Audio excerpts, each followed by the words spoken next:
blob, c'est pas une plante, c'est pas un animal, c'est pas un champignon. Il appartient à un règne qui est peu connu, qui s'appelle les amibozoaires. Donc c'est un règne qui va regrouper des organismes qui n'ont qu'une cellule, et cette cellule a la particularité de se déformer à souhait.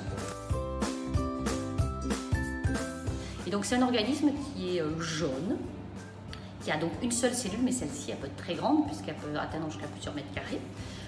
C'est un organisme qui va doubler de taille tous les jours et qui a des particularités qui sont quand même assez fascinantes. D'une, il est quasi immortel biologiquement. Qu'est-ce que ça veut dire? C'est que le blob, quand il vieillit, il peut s'endormir et quand il se réveille, il est un peu comme régénéré. Donc ça, c'est quelque chose qui est assez extraordinaire qu'on étudie, nous, au laboratoire actuellement.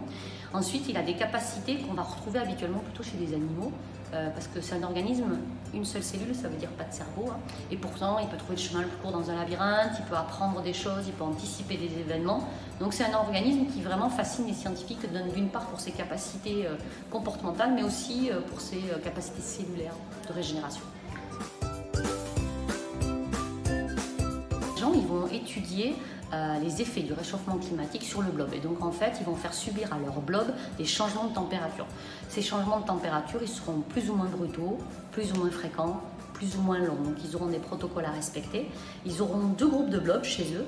Un groupe qui ne subira pas les changements de température, c'est ce qu'on appelle le groupe témoin, et un groupe qui va subir les changements de température. Et c'est en comparant les deux qu'ils vont pouvoir voir les effets du changement de température.